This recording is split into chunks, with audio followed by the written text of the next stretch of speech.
armas de autodestrucción, o más bien de destrucción, perdón, masivas.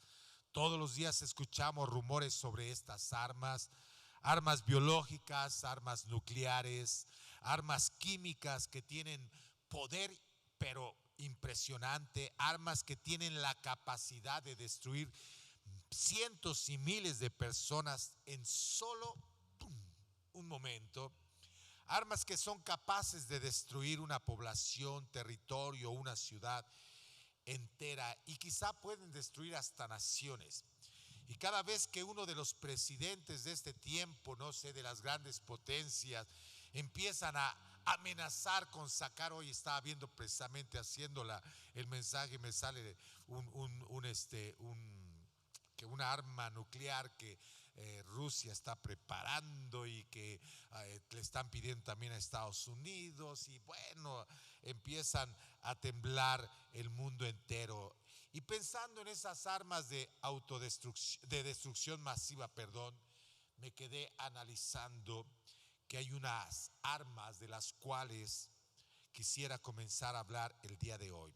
Por eso titulé la serie Armas de autodestrucción, porque son armas que nosotros tenemos y que son peligrosas, como esos misiles que pueden destruir. Lanzan las potencias mundiales misiles para destruir población, pero aún la población sin esas armas se está destruyendo.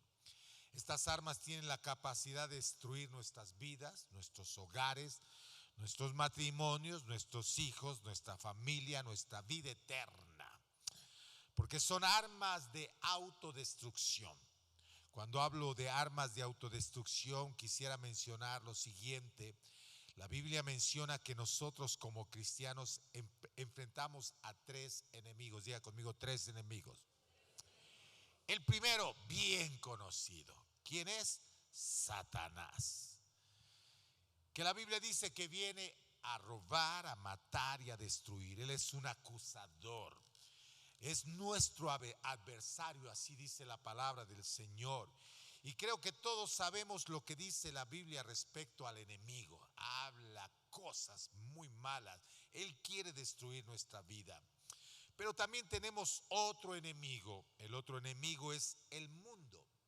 Cuando la Biblia habla del mundo, es ese sistema de corriente que va arrastrando a la gente a través de la cultura, a través de las modas, a través de las situaciones que van llevando nuestra vida cautiva a esclavizarnos a cosas que nos atan y nos destruyen.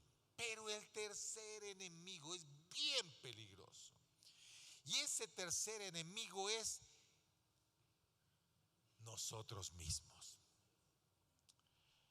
Quizá es el enemigo más fuerte que usted tiene, nosotros mismos. La Biblia nos habla que nosotros tenemos una carne que quiere levantarse con situaciones en nuestra vida, con pensamientos, con sentimientos, con emociones, con cosas en nuestra vida que se van albergando y que son armas autodestructivas. Nosotros muchas veces nos destruimos, y voy a hablar de esas emociones que son armas autodestructivas. Voy a hablar de la culpa, voy a hablar del temor, cómo nos destruye, voy a hablar de pensamientos que si no los controlamos, los pensamientos nos destruyen. Los celos, el desánimo, los deseos compulsivos como envidia y muchas cosas más voy a estar hablando a través de esta serie. Así que hoy voy a comenzar con la primera arma de autodestrucción, llamado la culpa. Diga conmigo, la culpa. La culpa es una de las emociones que pueden hacernos más daño. Es una emoción muy fuerte. Todos los que estamos en este lugar, en algún momento nos hemos sentido culpables. Todos, no hay nadie. Algunos hemos sabido cómo manejar eso, porque entendemos lo que dice la Biblia, pero hay otras personas que van en su vida arrastrando ese sentimiento de culpa, y esa culpabilidad nos llena de condenación y nos va destruyendo. El diccionario y los libros dicen que la culpa es un sentimiento de condenación, de miedo, de sentimiento de vergüenza que va albergando una persona por haber hecho algo mal. Por eso le digo, todos en algún momento hemos hecho algo mal y hemos tenido ese sentimiento de culpa. Esa emoción nos va destruyendo poco a poco. Y como todos nos hemos equivocado, como todos hemos fallado en algún momento, como todos hemos cometido errores, todos nosotros hemos hecho cosas que nos avergüenzan, cosas que han llegado a salir, quizá muchas de esas han salido a la luz, muchas están ahí ocultas, están en nuestro corazón, y eso trae un dolor, una vergüenza, y está ahí en nuestra vida. Y todo esto comienza desde el jardín del Edén. Por eso es que estaba leyendo esta parte. Desde ahí comenzó la culpa, donde un día Dios creó un hermoso jardín, un paisaje hermoso, un lugar llamado Edén, que el Edén significa deleite. O sea, Dios creó un lugar para que el hombre se deleitara en ese lugar, un lugar lleno de las más ricas y deliciosas cosas para la vista, el mejor lugar. Y ahí puso a un hombre llamado Adán y a una mujer llamada Eva. Ellos disfrutaban de ese lugar, y no solamente disfrutaban de ese lugar, disfrutaban de la misma presencia de Dios, de la bendición que Dios daba. Dios les dio solamente un mandamiento, solamente un mandamiento, y les dijo: ustedes pueden comer de todo, pueden comer de todo, pueden disfrutar de todo lo que hay aquí, solamente no pueden comer del árbol de la ciencia, del conocimiento del bien y el mal. Imagínense que en este tiempo solamente tuviéramos un mandamiento. ¿Cómo cree que viviríamos? ¿Bien? ¿Sí o no? ¿Por qué no?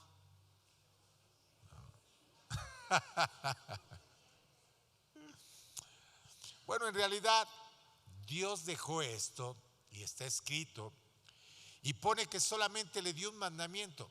Pero mire, ¿no se ha dado cuenta que el ser humano tiene esa tendencia de que usted le dice a un niño, mira, no sé, imagínese, usted piense en un niño. Bueno, aquí en la iglesia pasa. Usted les dice a los niños, ustedes pueden correr en todas partes menos aquí, y van a correr aquí. No, es que sí, o sea, usted les dice, miren, puedes agarrar todo aquí en la casa, solamente no abras aquí. ¿Y sabe qué va a hacer el niño? Va a estar nada más ahí diciendo, ¿por qué no puedo abrir aquí? ¿O no? Ellos no sabían cómo tratar ese sentimiento cuando ellos pecaron, fallaron contra el único mandamiento. Tenían todo, pero fallaron con el único mandamiento. Y ahí llegó la culpabilidad. Empezaron a cubrirse, a esconderse, empezaron a tener miedo, temor. La culpa vino sobre ellos. La Biblia dice que cayó una maldición sobre el hombre, sobre la mujer, sobre la tierra, y desde todos los hombres nacimos con esa inclinación al pecado. Yo le digo una cosa: si nosotros hubiéramos estado en el huerto del Edén y tuviéramos solamente ese mandamiento, estaríamos pensando, ¿y por qué no puedo? Podemos ver, porque la Biblia nos muestra que ese sentimiento es una arma que puede llevarnos aún al suicidio. ¿Puede una persona quitarse la vida simplemente por el sentimiento de culpabilidad? Yo le voy a decir algo. Todos absolutamente podemos estar en esta situación. He escuchado casos que aún pastores se han suicidado. Y uno dice, ¿por qué se suicidó? Hay muchos que no se sabe por qué se suicidaron, pero quizá hubo algo que hicieron y que la culpa la traían ahí, no aguantaron con eso, porque la culpa te puede llevar a eso. Podemos ver el caso de Judas. Fue un hombre que caminó con Jesús, que probó lo más maravilloso, andar con el Rey de la Gloria, comía con Jesús, abrazaba a Jesús, se sentaba con Jesús, escuchaba las enseñanzas de Jesús. Imagínense qué privilegio. Aún Jesús le confió el dinero, porque dice la Biblia que Jesús le dio la bolsa de dinero a Judas. O sea que Judas se convirtió en el tesorero del ministerio de Jesús. Le confió dones, le confió talentos, le envió a echar fuera demonios, lo envió a sanar enfermos. Jesús confió en Judas. ¿Sí está siguiendo?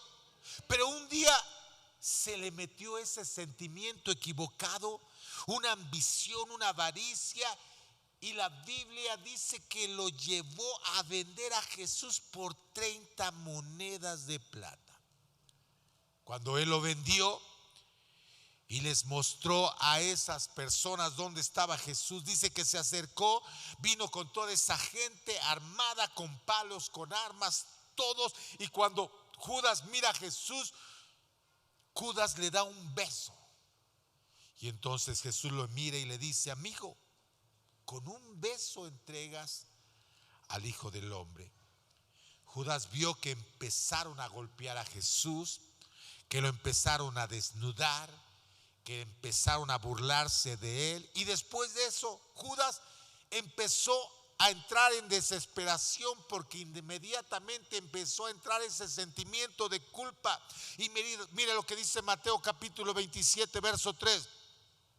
Entonces Judas, el que le había entregado, viendo que era condenado, devolvió arrepentido las 30 piezas de plata a los principales sacerdotes y a los ancianos. Diga conmigo: arrepentido. Y cuando escuchamos esta palabra, bueno, él se arrepintió. ¿Y cuántas veces nosotros hablamos y decimos que si algo quiere Dios es arrepentimiento? Dios busca que una persona se arrepienta. Pero en realidad la versión Reina Valera no menciona el arrepentimiento, metanoia, sino en realidad, voy a leer la Nueva Versión Internacional, porque esto es lo que pasó en Judas. En la Nueva Versión Internacional dice: cuando Judas, el cual lo había traicionado, vio que habían condenado a Jesús, sintió remordimiento. ¿Está siguiendo? O sea, el arrepentimiento del cual habla que tuvo Judas no es un arrepentimiento genuino de metanoia, sino es un remordimiento. Solamente se sintió mal. Y dice: y devolvió las 30 monedas de plata a los jefes de los sacerdotes y a los líderes religiosos. En realidad, Judas no tuvo un arrepentimiento genuino, sino solamente fue remordimiento. ¿Sabe qué es remordimiento? Es un sentimiento de culpa. Me siento mal, me siento mal, me siento mal.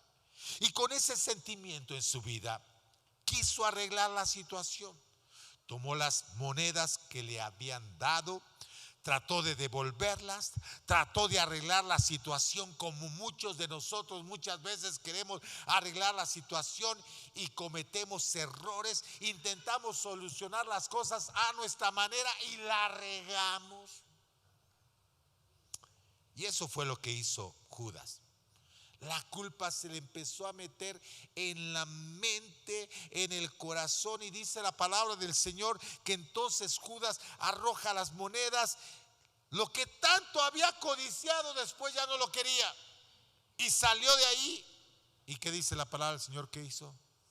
Se ahorcó, o sea, se suicidó. ¿Está siguiendo? La culpa lo llevó a quitarse la vida. La culpa lo autodestruyó. La culpa puede ser un arma que si nosotros no sabemos qué tenemos que hacer, nos puede destruir. Miles de personas se suicidan todos los días. Usted ve gente que tiene dinero. Usted ve gente que dice, uy, yo hubiera querido tener lo que él tiene o lo que ella tiene. Y de repente, de la noche a la mañana se suicidan y uno dice, ¿qué fue lo que pasó? Muchas veces esa gente tiene una culpa que cargan en su interior porque hay un error que cometieron, porque hay una falla, algo que no pudieron restaurar, solucionarlo, y se matan, se suicidan. Después de que cometieron esa falla, quizá con una esposa, con un esposo, con un hijo, en un negocio ilícito, empieza a ver el sentimiento de culpa. Por eso quiero hablar en este momento de los síntomas para saber si pudiéramos tener ese sentimiento de culpa. ¿Está listo? Bueno, algunos de los síntomas de ese síntoma de ese sentimiento de culpa. Un síntoma es que hay tristeza. Una persona que tiene sentimientos de culpa es una persona que vive triste, se siente triste, y por más que viene a la iglesia, ora o trata de hacer buenas obras, hace cosas buenas, sigue con ese sentimiento prolongado de culpa. La Biblia nos dice que David cometió 2 errores, ya sabemos cuáles, y tuvo relaciones con Betsabé, y no solamente eso, manda matar al esposo de Betsabé, a Urías, y vivió con ese sentimiento de culpa. Y más, había pasado aproximadamente, ya iba para el año, cuando el profeta Natán viene y lo confronta. Y ya sabe usted la historia. Y había ese sentimiento de culpa en la vida de David. Y mire, ¿qué era lo que había en el corazón de David? Como cuando alguien está con ese sentimiento de culpa, lo que vive es tristeza. Salmos capítulo 39, verso 9 y 10 dice que David habla y dice esto: ten misericordia de mí, oh Jehová, porque estoy en angustia. Se han consumido de tristeza mis ojos, mi alma también y mi cuerpo. ¿Qué era lo que había en la vida de David? Tristeza. Porque mi vida, dice el verso 10, se va gastando de dolor y mis años de suspirar se agotan mis fuerzas a causa de mi iniquidad y mis huesos se han consumido. Entonces, el primer síntoma es la tristeza. Vemos que David había fallado, David había pecado. ¿Y qué es lo que había en su vida? Él dice que estaba siendo consumido por la tristeza. El pecado va a provocar tristeza y no se va. Es un sentimiento que hay de culpa ahí, y la culpa hace que uno viva en tristeza. El segundo síntoma es que no hay paz. Se te va la paz, no puedes dormir, tienes recuerdos, tienes situaciones que te quitan la paz, te mueves para acá, te mueves para acá y dices no sé qué, pero estás ahí, no hay paz en tu vida.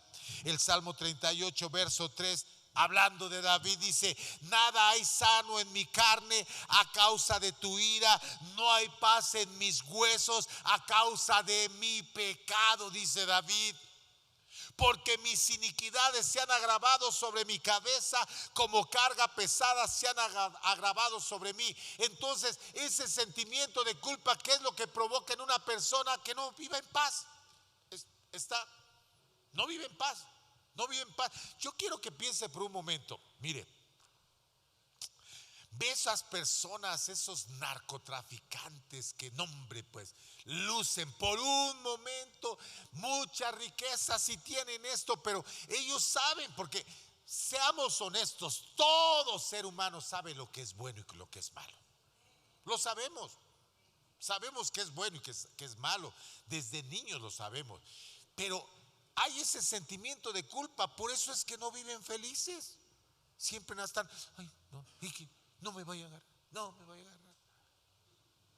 Escuché de un pastor que comentaba que un día llegó a su iglesia un hombre que se acercó a él y se puso a llorar. Y este hombre se confesó y le dijo al pastor que tenía una carga muy profunda, porque cuando era joven le empezó a contar. Dice que un hombre le robó su bicicleta y que él sabía y conocía a ese hombre, supo quién era ese hombre. Le estaba confesando lo que había pasado. Dice que lo fue y lo siguió una noche, y cuando no había nadie, llegó por atrás, lo golpeó y lo mató. Agarró su cuerpo y lo arrojó a un río. Nadie se dio cuenta, pero que unos días después en las noticias salió que habían encontrado un cuerpo, pero nunca descubrieron. Este hombre, dice el pastor, que le contaba que ya tenía esto 20 años, pero en esos 20 años no podía dormir. Todas las noches se despertaba y que dice que veía a esa cara de este hombre que le decía, no me mates, no me mates. Había culpa en su vida. Entonces la culpa es un sentimiento de tristeza prolongado que te roba la paz y empiezas a sentir una carga, y aún es una carga física. El Salmo 51 verso 2, David pecó, y es el ejemplo que estoy poniendo. Él dijo, lávame más y más de mi maldad y límpiame de mi pecado. O sea, lo que David estaba diciendo es que se sentía sucio. Había cometido adulterio con una mujer, había matado al esposo de esa mujer cuando se dio cuenta que estaba embarazada, y sentía la culpa. Y entonces él dijo, lávame porque estoy sucio, me siento sucio. El verso 7 dice, purifícame con hisopo y seré limpio, lávame y seré más blanco que la nieve. Usted sabía que muchos de la gente que viola a personas y sobre todo a niños, siempre tratan de meterle, fue por tu culpa, para que ellos vivan ahí? No puedo, y viven con la culpa. Y eso es lo que la palabra del Señor dice. Ese sentimiento de culpa te hace sentir sucio. Aún en la iglesia viene gente, no levanta las manos porque se siente sucio, se siente contaminado. Escuchaba el testimonio de un hombre muy conocido que se convirtió al cristianismo, pero antes de conocer a Jesús, él dice que practicó el homosexualismo. Y cuenta en su testimonio que cuando él tenía una relación homosexual, terminaba ese acto y se sentía sucio, que iba y se bañaba, él se sentía impuro, se sentía inmundo. ¿Por qué? Porque hay ese sentimiento de culpa nos hace sentir así. Lo tercero, te sientes seco. El Salmo 32, verso 3 dice: mientras callé, se envejecieron mis huesos en mi gemir todo el día, porque de día y de noche se agravó sobre mí tu mano, se volvió mi verdor en sequedad de verano. Porque el enemigo viene todos los días a acusarte. Cuando el enemigo sabe, mire, hay algo que el enemigo sabe. El enemigo sabe lo que hicimos. El enemigo lo sabe. Y siempre va a usar eso para atacar nuestra vida, para estancarla, para que cuando nosotros vengamos a la casa del Señor, cuando nosotros querramos alabar al Señor, el enemigo te mete ese sentimiento de culpa y te dice: hipócrita.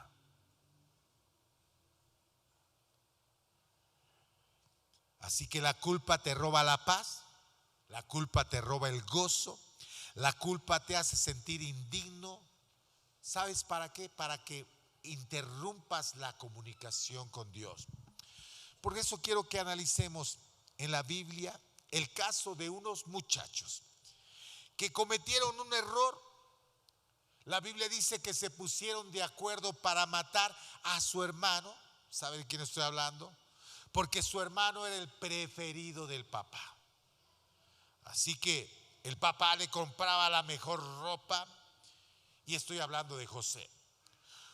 La Biblia dice que José hablaba de sus sueños, y eso provocó en sus hermanos que tuvieran envidia. Así que un día aprovecharon que estaba en el campo, y cuando le vieron llegar dijeron: ahí viene el soñador, matémoslo y veremos a ver si continúa soñando. Así que dice la palabra del Señor que lo tomaron, le rompieron la túnica que su padre le había hecho y lo aventaron a una cisterna. La Biblia dice que uno de sus hermanos dijo que mejor lo vendieran a una caravana de ismaelitas que iban pasando por ahí. Y después fueron con el padre y le dijeron que una bestia se lo había devorado. ¿Está siguiendo la historia? Jacob, el padre de José y de estos jóvenes, la Biblia dice que vivió lleno de tristeza. Imagínense un papá que quería mucho a su hijo y de repente le dicen que se lo comió una bestia, ni siquiera lo pudo despedir. Pasaron los días, Jacob estaba triste, deprimido. La Biblia dice en Génesis 37, 35: y se levantaron todos sus hijos y todas sus hijas para consolarlo, mas él no quiso recibir consuelo. Y dijo: descenderé enlutado a mi hijo hasta el Seol. Y le lloró su padre. Ahora, ¿por qué estoy leyendo esto? Porque imagínense todo lo que se estaba metiendo en la cabeza de estos jóvenes. O sea, el sentimiento, porque vieron a su padre llorar, le habían mentido a su padre, sabían que no era verdad lo que ellos estaban diciendo. Entonces empezó a meterse ese sentimiento de culpa. Y si usted lee la Biblia, si continúa con la historia, se dará cuenta que siempre lo que les sucedía a ellos, si les sucedía algo malo, ellos decían, siempre decían: es por lo que hicimos. Es por lo que hicimos. Mire, Génesis capítulo 42, verso 17, nos habla que un día llegaron ellos a Egipto a pedir alimento, y por parte de José, la Biblia dice que ellos fueron enviados a la cárcel. Y cuando se vieron en la cárcel por 3 días, miren lo que dicen ellos. Todo lo atribuían a eso. Verso 21 dice: y hablando entre ellos dijeron: es obvio que estamos pagando por lo que le hicimos hace tiempo a José.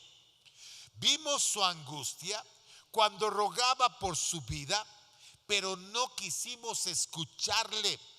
Por eso ahora tenemos este problema. O sea, que le atribuían lo que estaba pasando a lo que habían hecho en el pasado.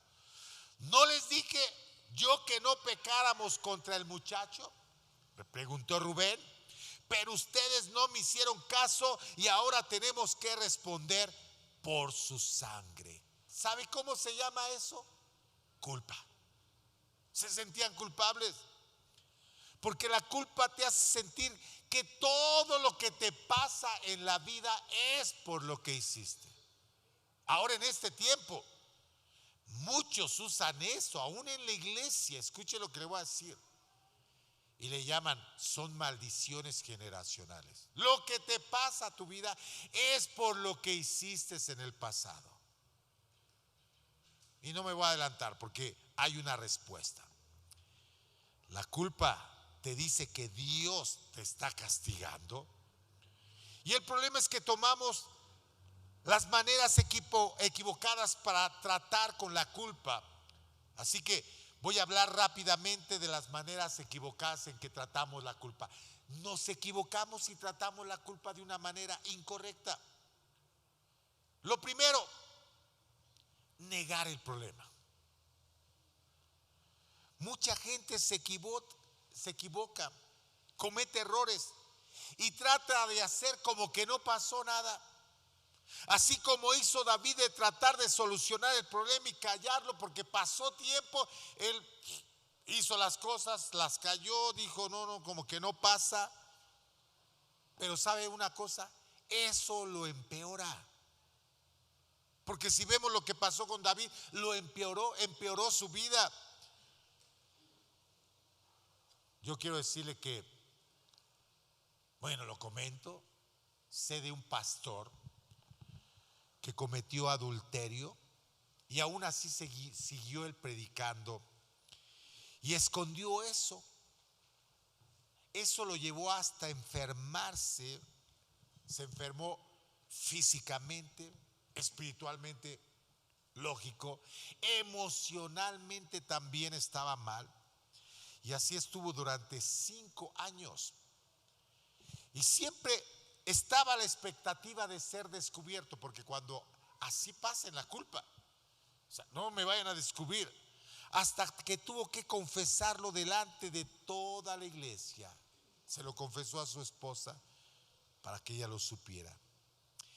Y crea que la manera de lidiar con la culpa nunca es negarlo, porque no vamos a solucionar nada. Todo lo contrario, eso va a enfermar nuestra vida.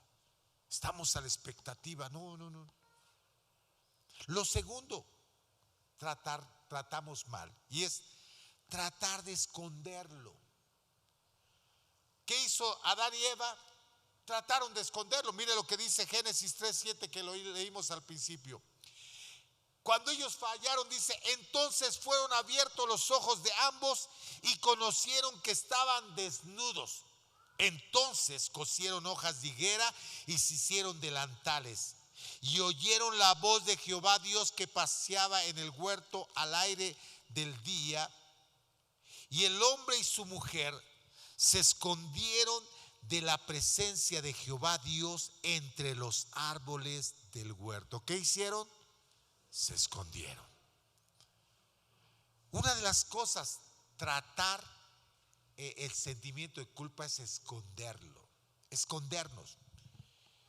Escuche lo que le voy a decir. Muchas personas, para solucionar el sentimiento de culpa, empiezan a refugiarse en algo.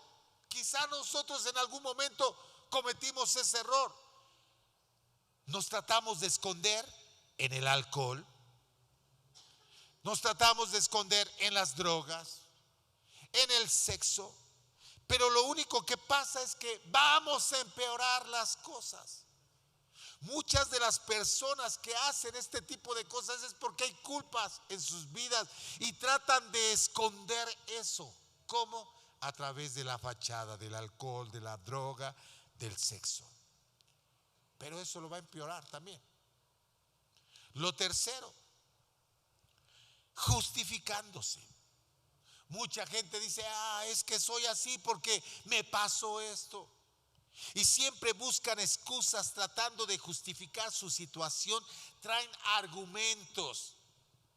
Con tus justificaciones no puedes convencer tu corazón. Y cuando te miras al espejo, nos damos cuenta, somos culpables.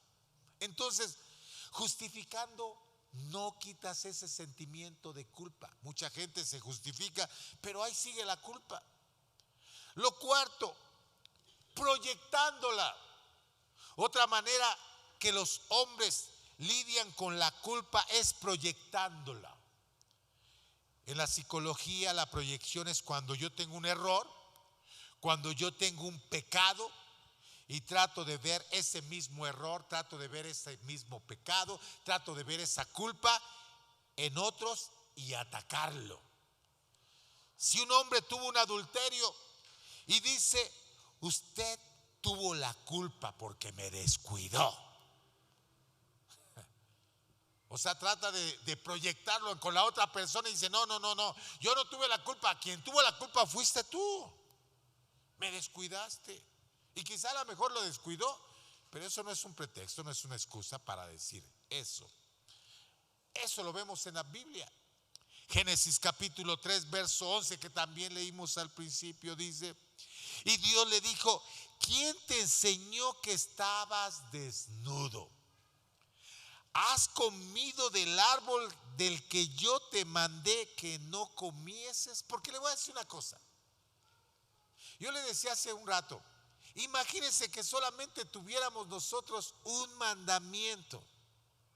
Ahora, los mandamientos están en la palabra del Señor. Nosotros sabemos qué es bueno y qué es malo.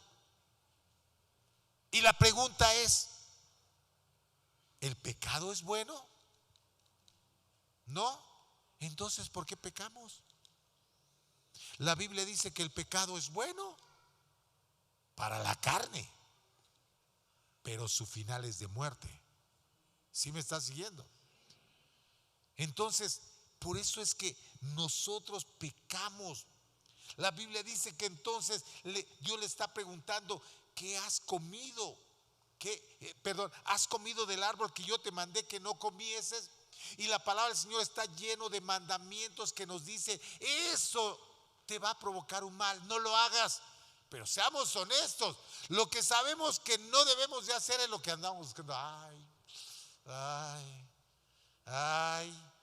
Batallamos con eso.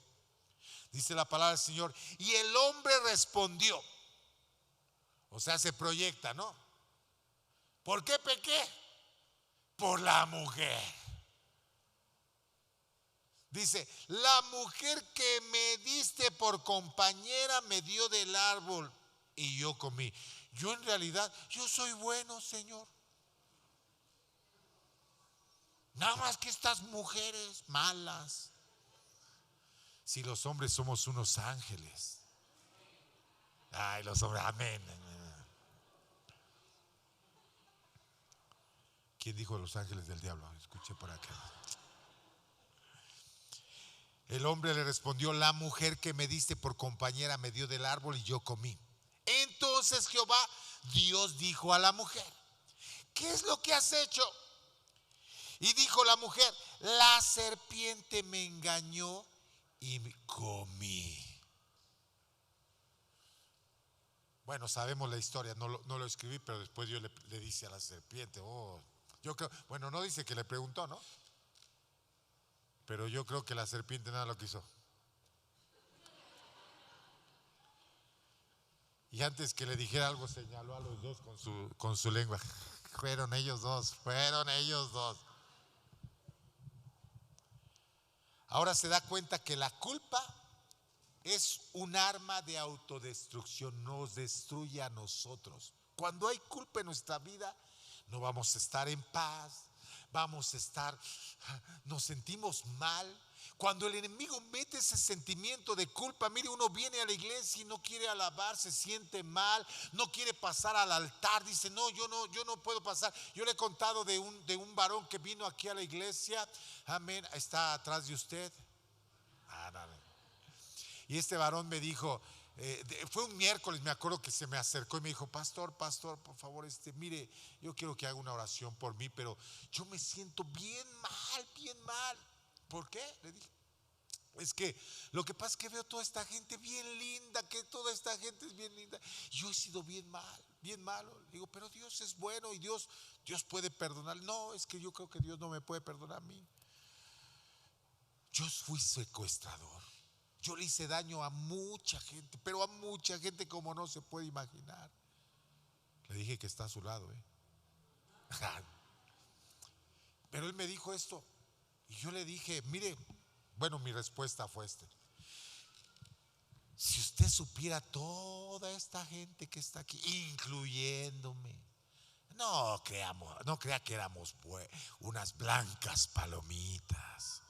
Porque la palabra del Señor dice, de lo más vil y menospreciado escogió Dios. Y si lo está escogiendo a ustedes, porque también viene de lo mismo que todos nosotros venimos. Pero al punto al que voy es que él tenía un sentimiento de culpa tan grande que decía, no soy digno de estar en este lugar. No soy digno, yo no soy digno, yo no merezco estar aquí. Porque la culpa es un arma de autodestrucción. Por eso quisieras hacer esta pregunta: ¿cómo podemos quitar ese sentimiento de culpabilidad? La única solución para la culpa es una palabra llamada perdón. Y la vía para recibir el perdón se llama arrepentimiento. Miremos el caso de los hermanos de José. Vamos a ver. Toda la vida, como lo que vimos, cargaron con ese sentimiento de culpa. Todo lo que les pasaba lo atribuían al error que habían cometido. Aun cuando José se reveló a ellos seguían con ese sentimiento de culpa, porque ya vivían con José, ya estaba su padre ahí, Jacob, ya José les daba todo a ellos, pero seguía ese sentimiento de culpa, y lo vamos a ver. Se fueron a vivir con José, pero seguían con ese sentimiento de culpa. Y la Biblia dice que cuando muere Jacob, su padre, ellos todavía cargaban con ese sentimiento de culpa. Imagínense cuántos años viviendo con eso. Pensaron que José se iba a vengar de ellos. Génesis 50, verso 15 dice: viendo los hermanos de José, o sea, su padre era muerto, ya había muerto su padre, o sea, había pasado mucho tiempo. Imagínense, ellos habían vendido a José, le habían quitado la túnica, le habían mentido a su padre había llorado pensando que no iba a volver a ver a su hijo José. Ellos tenían eso. No, imagínense, de repente se levantan una mañana y ven que su padre está ahí llorando. Papá, ¿por qué lloras? Mi hijo José. Y con eso ahí, y yo creo que y ahí lo tuvieron. Pero después la palabra del Señor, usted sabe, ellos van a Egipto, José los recibe, ya leímos la historia. José después de eso se revela a ellos, le dice que no se preocupe, no pasa nada, y van por su padre, lo traen a su padre, les da todo a ellos, le da a su padre, y todos ellos estaban viviendo bien, pero aún estaba ese sentimiento de culpa. Dice la palabra del Señor: viendo los hermanos de José que su padre era muerto, dijeron: quizá nos aborrecerá José y nos dará el pago de todo el mal que le hicimos. Ahí estaba ese sentimiento. Y enviaron a decir a José, ni siquiera fueron ellos, le enviaron a decir a alguien: tu padre mandó antes de su muerte, diciendo: así diréis a José, te ruego que perdones ahora la maldad de tus hermanos y su pecado. O sea, mandaron a otro a decirle: porque mal te trataron. Por tanto, ahora te rogamos que perdones la maldad de los siervos del Dios de tu padre. Metieron hasta a Dios ahí, Y José lloró mientras hablaban.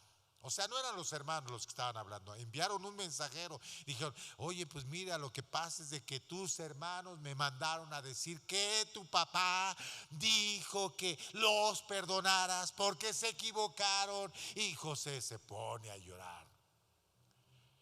Vinieron también, verso 18, sus hermanos, y se postraron delante de él después de que mandaron a alguien. 10 se postran y dijeron: henos aquí por siervos tuyos. O sea, aquí estamos.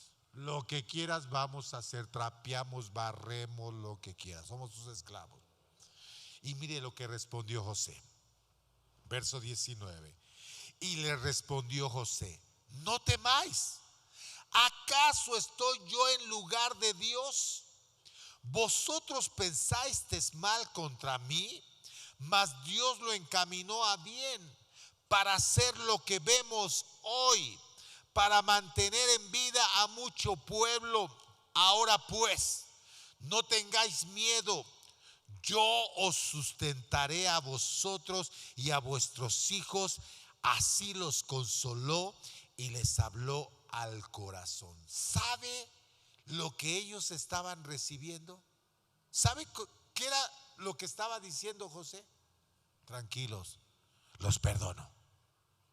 Eso era lo que trataba de decirles José. Tranquilos, los perdono. Y cuando tú recibes el perdón, la culpa se va. Ellos ya estuvieron tranquilos. ¿Por qué? Porque oyeron de la voz de José. Tranquilos, no hay problema. Voy a terminar. ¿Cómo podemos recibir ese perdón? Primero, tenemos que reconocer que fallamos. El perdón no se recibe si no reconoces que fallaste. El problema es ese, que muchas veces no queremos reconocer. David, recuérdelo, Salmo 51:3, él dice: porque yo reconozco mis rebeliones. No le echó la culpa a nadie. Yo reconozco mis rebeliones y mi pecado está siempre delante de mí. Contra ti solo he pecado y hecho lo malo delante de tus ojos. Lo primero que tenemos que hacer es reconocer que hemos fallado. Por ejemplo, el hijo pródigo en Lucas 15:18, mire qué dice él: me levantaré e iré a mi padre y le diré: Padre, he pecado contra el cielo y contra ti. Lo primero que nosotros, para que podamos recibir el perdón, tenemos que reconocer que nos hemos equivocado. Reconozcámoslo, porque mientras que no reconozcamos nuestro pecado, no va a haber sanidad en nuestra vida. David y el hijo pródigo recibieron el perdón, y la Biblia nos muestra que no importa el pecado que hayas cometido. Si tú vienes y lo reconoces delante de Dios, tenemos un Dios de misericordia, de perdón y de esperanza.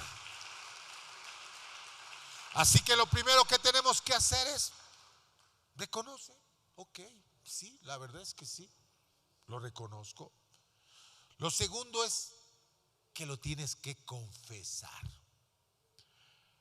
Proverbios 28:13 dice: el que encubre su pecado no prospera, mas el que los confiesa y se aparta alcanzará misericordia. ¿Escuchó? Ahora no es de que venga conmigo y me cuente y que lo lleve al cuarto de la liberación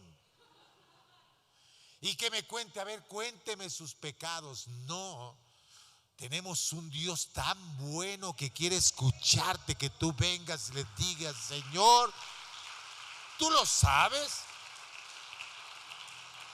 Y es que el Señor lo sabe en realidad, pero la Biblia dice: el que encubre sus pecados no prospera. ¿Usted cree que Dios no sabía lo que había hecho Adán y Eva? Va y les pregunta, pero ¿sabe por qué les preguntó? Porque quería que ellos se arrepintieran.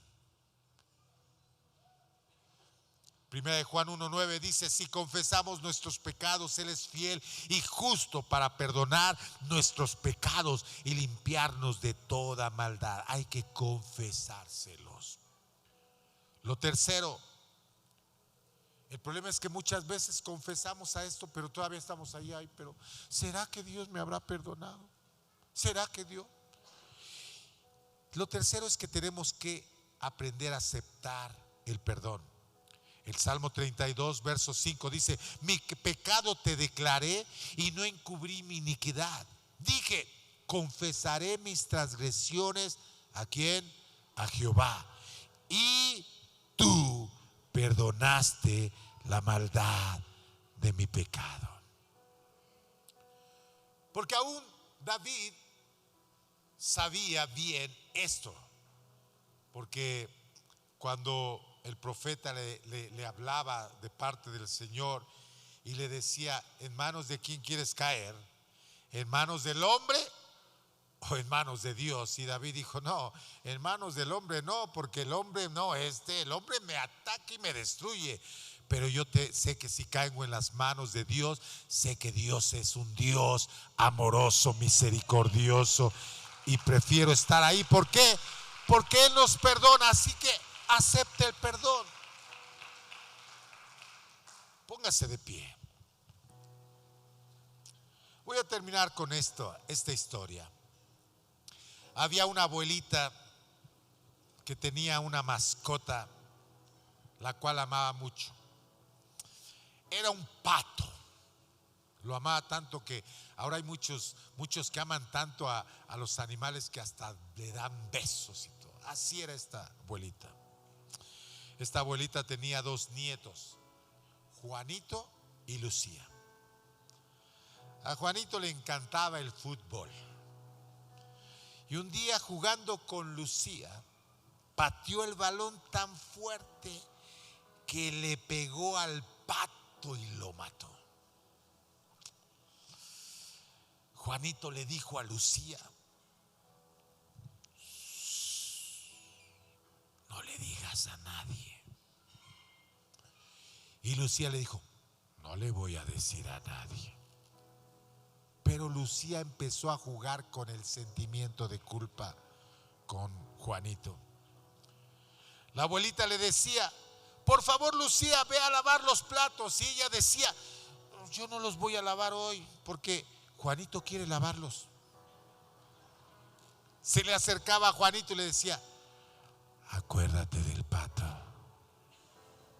Y ahí estaba Juanito lavando los platos. La abuelita le decía al otro día, o ese mismo día, a Lucía: Lucía, por favor, ponte a trapear el piso. Que ella decía: lo iba a trapear, pero Juanito dice que él quiere hacerlo. ¿Verdad, Juanito? Acuérdate del pato. La abuelita le decía a Lucía: ve por las tortillas. Y ella decía: es que Juanito dice que él quiere ir. Acuérdate del pato. Pasó una semana, un mes, 2 meses, y Juanito seguía prisionero de la culpa. Hasta que un día dijo: voy a hablar con mi abuelita y le voy a confesar todo. Se fue y le dijo a la abuelita: tengo algo que contarte. Y se puso a llorar. Hace 2 meses que yo estaba jugando fútbol y le pegué al balón tan fuerte que le pegó al pato. ¿Te acuerdas del pato? Que pensaste que lo había envenenado el vecino. No, fue un balonazo que yo le di. Y estaba llore y llore Juanito. La abuelita lo abrazó, le limpió las lágrimas y se fue a caminar con él. Y le dijo: ¿sabes algo, Juanito? Te quiero contar algo. Hace 2 meses, cuando tú hiciste lo del pato, yo estaba en la ventana y te vi. Cuando tú mataste al pato, también te vi. Cuando te secreteaste con Lucía, también te vi. Y dije: voy a esperar a ver cuándo Juanito se va a dejar llevar por esta condenación.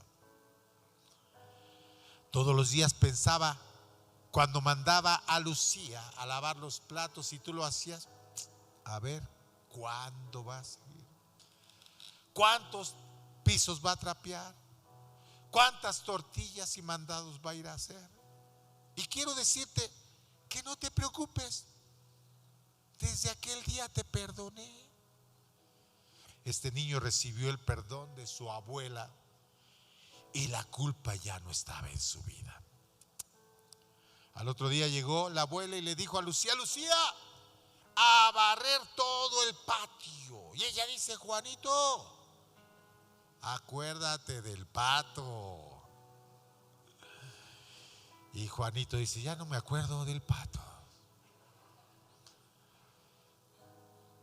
Apocalipsis 12:10 dice: entonces oí una gran voz en el cielo que decía: ahora ha venido la salvación, el poder, el reino de nuestro Dios y la autoridad de su Cristo, porque ha sido lanzado fuera el acusador de nuestros hermanos, el que los acusaba delante de nuestro Dios día y noche. Satanás es el acusador y él nos ha tratado de acusar de los errores que cometimos. Todos los que estamos aquí cometimos errores, hermano y hermana, pero gracias a que un día llegamos a la presencia del Señor, y mire, aunque el enemigo todavía sigue acusándolo, cuando usted fue lavado ahí en el bautismo en el nombre poderoso de Jesús, Jesús dijo: me olvido, yo me olvido, ya no hay culpa. Ya no hay culpa, así que deje esa culpa atrás y comience a vivir una vida llena de libertad. Aunque el enemigo venga y le diga: no seas hipócrita, ¿por qué levanta las manos? Si tú hiciste eso,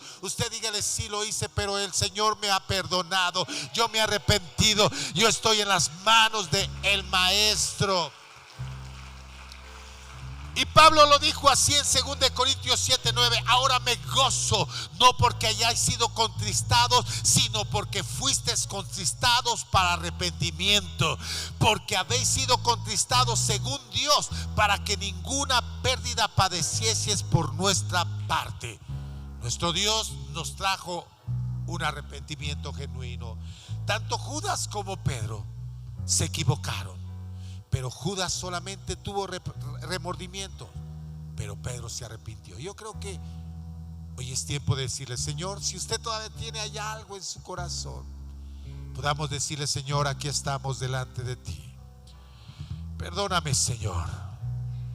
Esconderte algo no puedo, tú lo sabes, Señor, pero hoy quiero ser libre en el nombre de Jesús. Yo no sé lo que hayas hecho en tu vida pasada. Yo no te voy a juzgar porque también me equivoqué, pero tenemos el mismo Dios. Ese mismo Dios está aquí con nosotros y Él está dispuesto a perdonarnos. Aquí estamos delante de tu presencia, Señor bueno y santo. Te alabamos, Señor. Gracias, Padre eterno.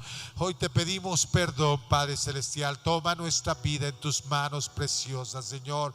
Oh, todos los errores, Padre eterno, quedaron atrás, porque ahora te tenemos a ti, Señor, perdonador, nuestro Dios perdonador.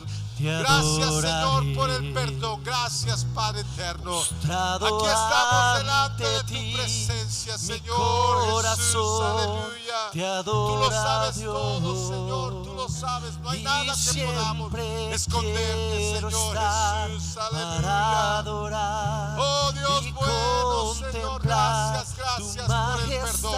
Hoy recibimos el perdón. Hoy recibimos el perdón, Señor. Aleluya. Levante sus manos. Aleluya, Señor. Aleluya, Señor Jesús. Gracias te damos, Señor. Y al estar aquí delante de ti, te adoraré. Te pedimos perdón, Señor Jesús. Hoy podemos levantar nuestras manos sabiendo que tenemos un Dios que nos ha perdonado. Aleluya. Y ese sentimiento de culpa se ha ido. Aleluya. No nos destruye más. Hemos sido perdonados por el Rey de la Gloria. Aleluya. Tu santidad. Gracias, Señor. Te adoro a ti, Señor. Hoy te adoramos, Señor Jesús. Hoy te adoramos, Señor Jesús. Gracias te damos, Padre eterno. Gracias, Señor, por tu palabra. Gracias. Gracias, Señor Jesús.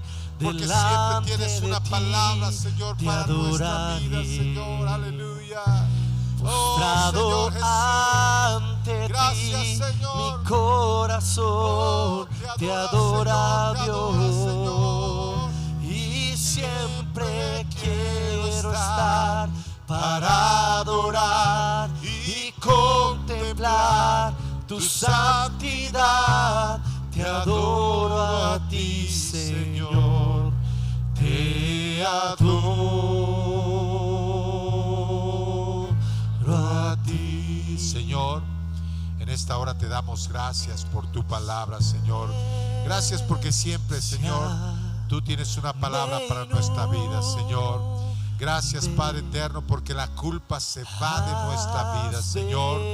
Todo ese pasado queda atrás, Padre eterno. Podemos reconciliarnos contigo, Señor.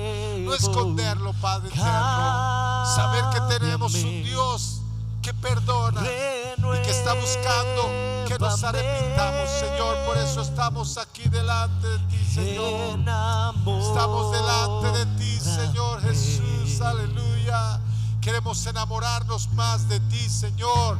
Estar en tu presencia, buscarte más y más, Señor Jesús. Te alabamos, Señor Jesús. Gracias, Padre eterno. Gracias, mi Señor Jesucristo. Te alabamos, Señor Jesús. Te adoramos, Jesús. Gracias, Señor Jesús. Me inunde, haz de mí, Señor. haz de mí un odre nuevo. Cámbiame, renuévame,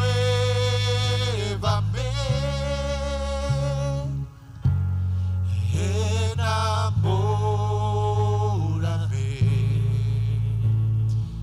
Sí, Señor, enamórame, Jesús. Enamórame.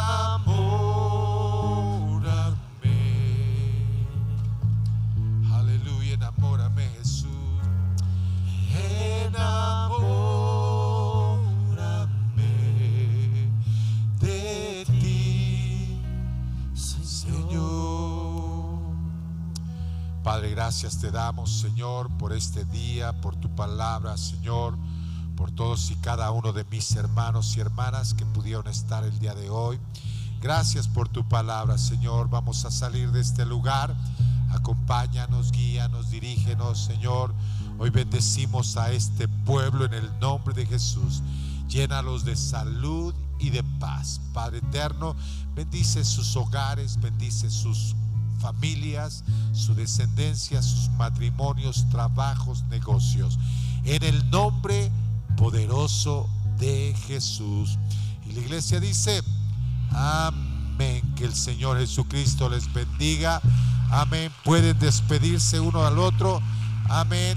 Y les esperamos en nuestra próxima actividad en el nombre de Jesús. Dios les bendiga.